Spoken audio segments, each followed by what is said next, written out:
उपराजधानी दुमका में सरकार के सह पर हो रहे जल, जंगल व जमीन की लूट के खिलाफ पूर्व मंत्री लुइस मरांडी ने हुंकार भरी है। उन्होंने आरोप लगाया कि दुमका के विधायक बसंत सोरेन की सह पर पासिंग के माध्यम से सभी प्रकार के अवैध खनिज लदे ट्रकों को बाहर भेजने का खेल धड़ल्ले से चल रहा है। उन्होंने कहा, हेमंत सोरेन की सरकार सिर्फ झूठ बोलने वाली सरकार है।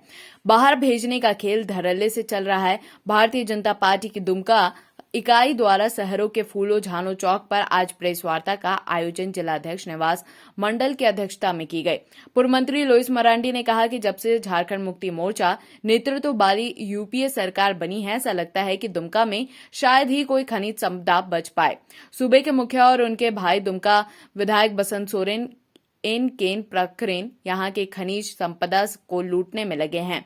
कोरोना जैसी आपदा काल में भी अवसर की तलाश कर स्टोन, चिप्स, बालू, कोयला आदि को लूट कर राज्य से बाहर भेजने में लगे हैं। ऐसा प्रतीत होता है कि मुख्यमंत्री हेमंत सोरेन और उसके छोटे भाई सह विधायक बसंत सोरेन पत्थर, बालू और कोयला को अपने शासनकाल में ही संथाल परगना से समाप्त करके ही दम लेंगे। मात्र 1.5 साल में ही यहाँ की प्राकृतिक संपदा को इस तरह से लूटा जा रहा है जिसका कोई उदाहरण नहीं है। एनजीटी के रोक के बावजूद भी प्रतिदिन बड़े पैमाने पर बालू माफिया बालू का उत्खनन कर बाहर भेजा जा रहा है। इसे देखकर ऐसा लग रहा है कि बालू, गिट्टी और कोयले के अवैध व्यापार के लिए दुमका को कॉरिडोर के रूप में इस्तेमाल किया जा रहा है। किसानों को समय पर खाद बीज नहीं मिल पा रहा है। रोजगार के नाम पर सिर्फ यहाँ के युवाओं को प्रलोभन दिया जा रहा है। नई नियोजन नीति की घोषणा किए बगैर युवाओं को किस प्रकार रोजगार देंगी, यह सरकार ही जाने। इस सरकार के कार्यकाल में भ्रष्टाचार का बोलबाला हो गया है। समाज का हर वर्ग इससे प्रभावित है। जिले में गिरती विधि व्यवस्था सरकार के कार्यशैली पर प्रश्न चिन्ह खड़ा करता है। इस सरकार के शासनकाल में जनता तो क्या, प्रशासनिक अधिकारी भी सुरक्षित नहीं है। कार्यवाही करने जा रहे अधिकारियों को सत्ता पक्ष के इशारे पर खदेड़ा जा रहा है। इस प्रकार के कार्य से अधिकारियों का मनोबल गिर रहा है। उन्होंने कहा, दुमका के डीआईजी सुदर्शन मंडल ने भी इस बात को स्वीकार किया है कि जिले में अवैध आर्थिक गतिविधियां चल रही है। उन्होंने कहा कि अगर 7 दिन के भीतर जिला प्रशासन द्वारा सभी प्रकार के अवैध कारोबार को पूर्णतः बंद नहीं कराया गया तो भाजपा के कार्यकर्ता सड़क पर उतरकर चरणबद्ध आंदोलन करने के लिए बाध्य होंगे। सभी का अभिनंदन है और आपको हम बधाई और शुभकामना देते हैं और ईश्वर के प्रति हम धन्यवाद अर्पित करते हैं कि इस वैश्विक महामारी कोरोना जैसे कालखंड से भगवान ने हम सभी को सुरक्षित रखा है और आज हम लोग एक दूसरे के सामने आए हैं। हम इसलिए इस नए जीवन के लिए आप सभी को हम बहुत बहुत बधाई और शुभकामना देते हैं। जबकि हम लोग इस कालखंड से निकले हैं तो मुझे लगा या हम सभी लोगों को लगा, भारतीय जनता पार्टी को, कि इन 1.5 सालों में दुमका का जो स्थिति हुआ है, शासन का जो गिरावट आई है, वो किसी से छुपा नहीं है, आम पब्लिक से भी छुपा नहीं है। आप और हम तो सशक्त नागरिक हैं और जो पोजीशन आज खड़ा हो गया है, इस पोजीशन को लेकर किसी भी संवेदनशील इंसान के लिए यह सहने से बाहर हो गया है। हम कह सकते हैं यह असहनीय हो गया है। हम कह सकते हैं आज हम लोगों ने शहीद अमर शहीद फूलो झानो चौक को इस प्रेस कॉन्फ्रेंस का स्थान निर्धारित किया है, क्योंकि फूलो झानो, सिदोकानो, चांद भैरव ने इस क्षेत्र के लिए, यहाँ के जल, जंगल, जमीन के लिए, यहाँ के लोगों का अस्मिता कैसे बचे, उसके लिए एक हूल का आह्वान किया था और वह हूल संपन्न हुआ। आज के समय में संथाल परगना आप कहिए, बल्कि हम दुमका कहें, उसी हूल का परिस्थिति खड़ा हो गया है। आज हमारे पूर्वज जल, जंगल, जमीन को बचाने के लिए इतना आंदोलन करते रहे। और तो और सम्मानीय शिबू सोरेन जी ने भी जल जंगल जमीन को लेकर आंदोलन किए, या फिर राजनीति जल जंगल जमीन को लेकर ही उन्होंने किया।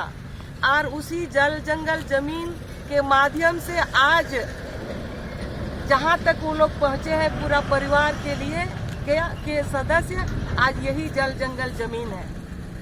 लेकिन जब से दुमका में या राज्य में सत्ता परिवर्तन हुआ और दुमका जैसे स्थिति में माननीय विधायक बसंत सोरेन जी आए हैं, तब से यहाँ का जो कीर्ति विधि व्यवस्था और जल जंगल जमीन की लूट, राजस्व की लूट चरम सीमा पर पहुंच गया है मित्रों। इससे पहले कभी भी ऐसा स्थिति नहीं देखा गया है। हम सीधे कह सकते हैं, हम लोग अभी यहाँ बैठे हैं, अगर हम नजर दौड़ाएंगे कहीं ना कहीं हमें नजर दिख जाएगा।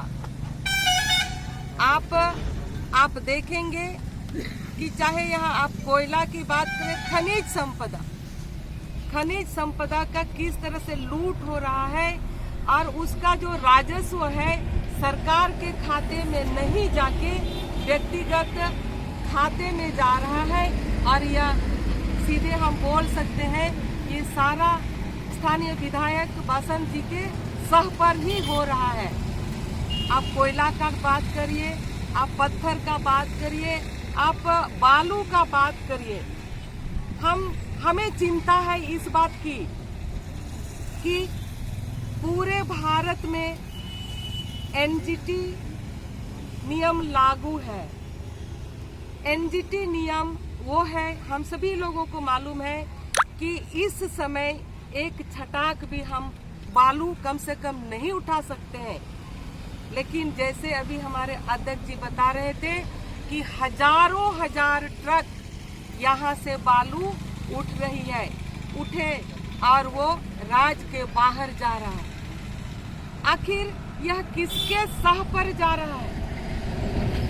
कौन उनका सरदार है? शासन को, प्रशासन को वहां तक पहुंचने की आवश्यकता है। और अगर हमारा विधायक ये कहे कि हमारे इसमें कोई रोल नहीं है, तो हम तो उनसे भी कहेंगे, माननीय विधायक जी, जनता ने आपको जनप्रतिनिधि बनाया है।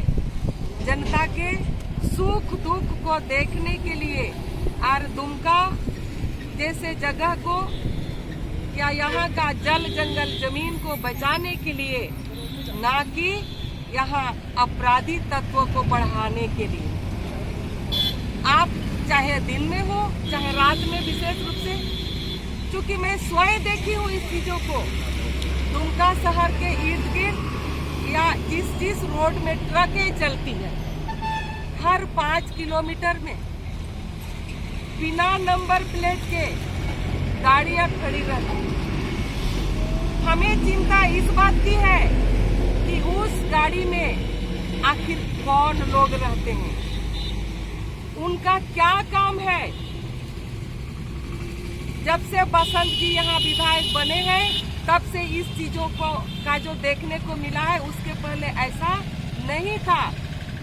हम यह कह सकते हैं या प्रशासन से हम सवाल कर सकते हैं कि क्या ये व्यक्ति दुमका के लिए खतरा नहीं है क्या? दुमका के लोगों को उससे खतरा नहीं है क्या? आखिर ये कौन देखेगा, कौन जांच करेगा? और आज हम सरकार से, प्रशासन से हम मांग करते हैं, उस गाड़ी में हर 5 किलोमीटर 2 किलोमीटर के अंतराल में जो गाड़ियां खड़ी रहती है, उसमें कौन व्यक्ति रहते हैं, उनका क्या काम है। उसके इर्द गिर्द निश्चित रूप से हमारी पुलिस की गाड़ियां रहती। हमारे पुलिस प्रशासन इतना मूक दर्शक क्यों बने हुए हैं, ये भी एक जांच का विषय है। वो इतना आज लाचार क्यों हो गए हैं, इतना वो कमजोर क्यों हो गए हैं? उनको कमजोर करने के पीछे कौन सा शक्ति काम कर रहा है? और क्या वो शक्ति दुमका के लिए खतरा है कि नहीं? दुमका के लोगों के लिए, दुमका के लोगों को सुरक्षित रखने के लिए आज भारतीय जनता पार्टी निश्चित रूप से कमर कस लिया है। हम कह सकते हैं सरकार का राजस्व के लूट के साथ साथ यहाँ पर हत्या का ग्राफ बढ़ा है। पिछले 1-1.5 महीना में 8-10 हत्याएं हुई और आज तक शासन के माध्यम से क्या रिजल्ट आया हम सभी लोगों को पता है। हम यह कह सकते हैं कि हत्या का ग्राफ जो बढ़ रहा है उसके पीछे भी किस तरह के लोगों का हाथ है। जो जल जंगल जमीन का रक्षा करने वाले शब्बीर अंसारी जैसे सरकारी कर्मचारी मतलब चौकीदार जो अपना इलाके का जल जंगल जमीन का रक्षा करते हैं उनका हत्या होता है। उसके पीछे किसका हाथ है? क्यों उनकी हत्या हुई? वहां तक प्रशासन को जाने की जरूरत है कि नहीं है? वहां तक जनप्रतिनिधि को आवाज उठाने की जरूरत है कि नहीं है? क्या जनता ने जनप्रतिनिधि को इसलिए बनाया है कि वो सिर्फ और सिर्फ अपने और अपने परिवार का चिंता करे? हम हर महीना 1 से 2 दिन आज क्लास दीपू के रूम में। हाय मैम, कल रात से इसको पेट दर्द है तो फाइन सोचो मैम। क्या फाइन? स्टमक इन्फेक्शन निकला तो देखते हैं, नहीं तो पास वाले केमिस्ट से दवाई मंगवा लूंगी। हेलो, सवाल इसकी हेल्थ का है, जवाब एक्सपर्ट से पूछ लें। जैसे मुझसे वीडियो कॉल कर रहे हो वैसे प्रैक्टो पे डॉक्टर से कर लो। Goodbye doubts. Say hello to top doctors on Practo Video Consultation 24/7. Hello doctor. फिर प्रिस्क्रिप्शन पे लिखी दवाइयाँ ऑर्डर करें और बुक करें लैब टेस्ट या appointment. Practo, download the app.